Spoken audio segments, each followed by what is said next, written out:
So we're going to get final statements, and each candidate is going to have 2 minutes to summarize their positions. I'd ask all of you to rise up on the balls of your feet and really make the case, because we all have a decision to make, and we depend a lot on you. So we'll start with Brian and work our way back this way. Sure, 2 minutes. Sure. Well, thank you very much for organizing the event. Thank you very much for everybody for being here. Like I said earlier, this election isn't just, as we can see tonight, it's not just about pipes and potholes. It's about much, much more. It's about what type of a society, what type of a city do we want to build for our children and for their children. I'm in this race. I'm running for office for the very first time. The reason I'm here to ask for your vote and your confidence and your trust is because I'm ready to serve for all Winnipeggers, and I'm ready to serve for Winnipeg. I envision a city of 1 million people strong, and I want to build a city that welcomes people from around the world, from northern Manitoba, from all across this country. Winnipeg is a beautiful, great city, and it's time for a new generation of leadership to step up, get into City Hall, and try to do as good a job as possible to move our city forward. My main areas of focus are making sure City Hall works. I think the city works just fine. You do your part. It's time for City Hall to do its part. I see greater openness and transparency at City Hall as one of the key priorities that I'd like to bring to the table. Secondly, we need to build and focus on a growing, thriving, more modern city with modern infrastructure, including rapid transit to all areas of the city.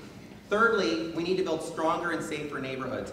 Every neighborhood, every individual has a right to feel safe and to be safe in our community. On October 22nd, I ask for your vote to help me move Winnipeg forward. Thanks very much for coming tonight. Thanks for your attention.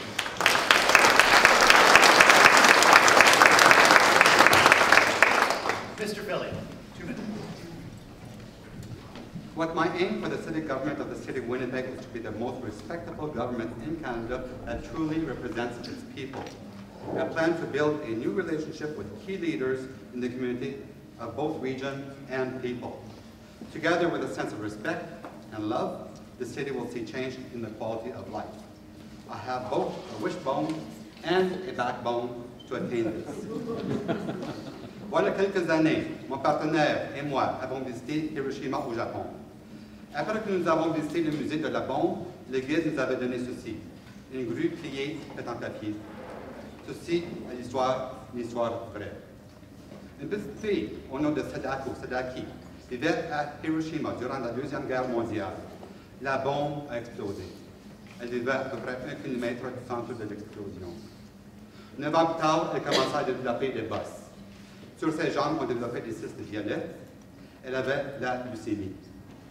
Les médecins lui ont donné 1 an pour vivre. La jeune a passé son temps dans l'hôpital en pliant de l'origami, des grues faites en papier.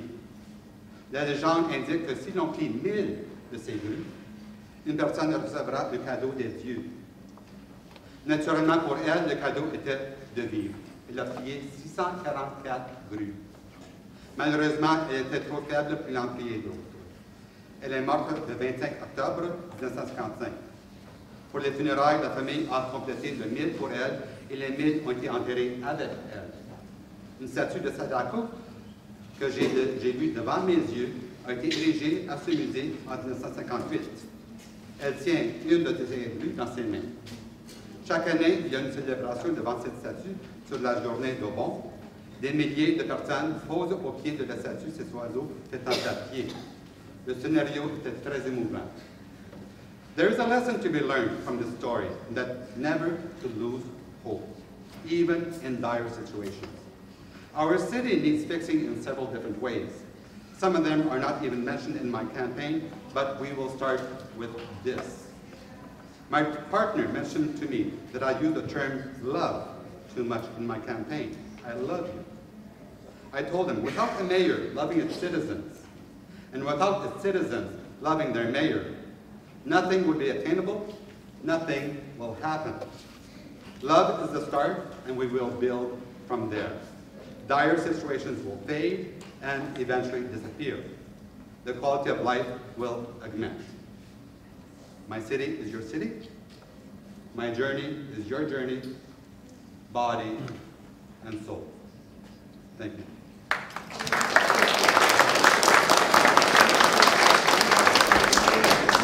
Robert-Falcon Ouellette.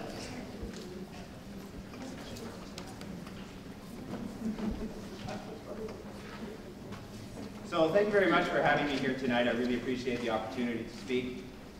At the foundation of all great cities, good, great, mid-sized cities, not New York or London or even Toronto, is the ideal of good city planning. City planning based on a long-term vision. The city of Calgary plans for 100 years. Here in Winnipeg, we have city planning based on a crisis model. It's time to get back to something which is far more fundamental about how we actually understand the function and the role of cities. Now, I've been going down to City Hall for the past 2 years. I've been going down there researching the city, trying to understand how Winnipeg thinks and how you function. The citizens are ready for that type of leadership. You are ready for something which is completely different. We have in front of you many great candidates, but there is only one who will offer something completely different to you that you actually need. There are social issues in this city that cannot be dealt with in the usual ways that we have been talking about. There are populations that need to be inspired to start participating in our body politic. There are populations that need to be engaged. And how do you go about doing that? It is not only through saying, yes, I understand, but also having someone, that inspirational leadership, who has lived it, done it, and succeeded. Succeeded in spite of all the obstacles in front of him. Succeeded and can say, yes, I have done it, and I know how you can do it too. So this is why I need your support, because this is one of the most important elections in 2 generations. You have the opportunity to change the collective history of this city. You have the opportunity to do something completely different that has never been done before. We can continue down the same path,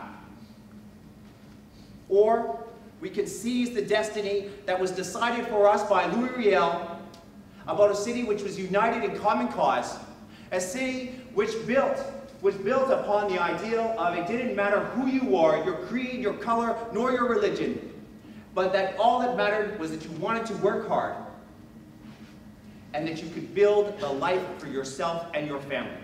So thank you very much. Tapuyaki Tuam. Merci beaucoup. Salamat. Bravo!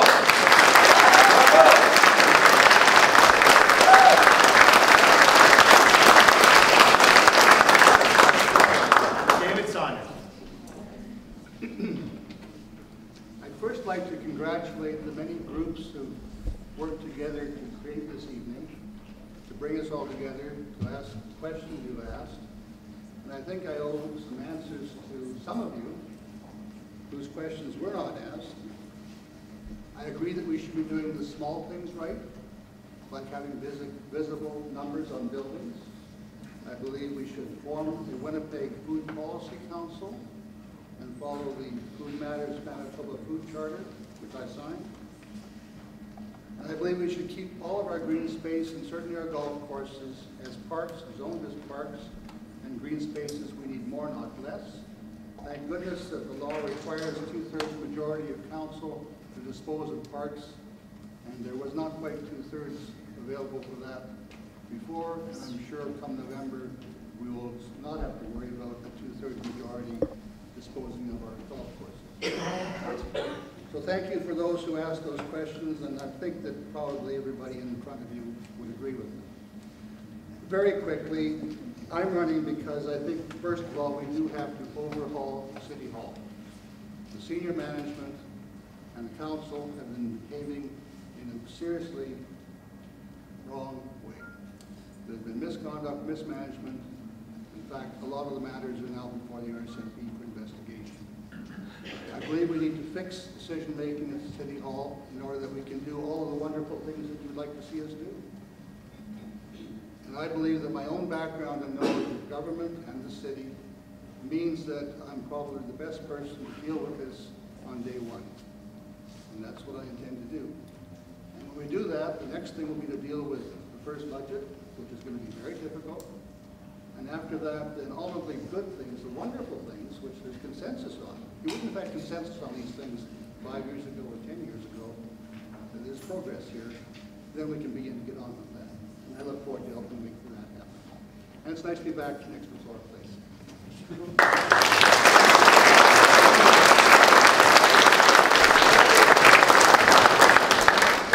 Finally, Judy Wasylycia. Yes, this is a critical election. Your participation is more important than ever. For years, we have experienced neglect of the foundations of this city. Our crumbling infrastructure, our growing gap between the rich and the poor, the culture of secrecy and questionable ethical behavior are leaving us all with a sense of unease and a determination to get it right. I chose this city. I chose to move here with my husband Ron 30 years ago because of its strengths, because of its history of pulling together in times of need, because of its respect for diversity and the way we celebrate our differences, because of the fact that it is such a pioneering, innovative city where everyone can come together and be proud of who they are. But that city is in disrepair. That city is crumbling. So I know you don't want to hear about potholes and pipes, but let me tell you, if we don't get the foundations of this city right, if we don't fix the roads, and if we don't fix City Hall, we aren't going to have the capacity to go forward ensuring a vibrant city where everyone is respected and people are treated with equality and dignity and respect. The city is absolutely the center of civil society, and we are facing threats like no one understands except for people in this room and those who are working on the Transition Down movement and see, in fact, the impact of environmental degradation and economic collapse and peak oil. The city is the place where we have the opportunity to actually build a civil society and be resilient in the face of internal problems that we are faced with in terms of infrastructure and unethical behavior at City Hall and external pressures in terms of the global economy. So my friends, this is a time to actually look to someone who has experience in public and political life, which I do, but someone who also works hand in hand with community, because the problems we face are not going to be solved by me or one individual or a few councillors, but by all of us working together the new model of open, transparent, democratic government.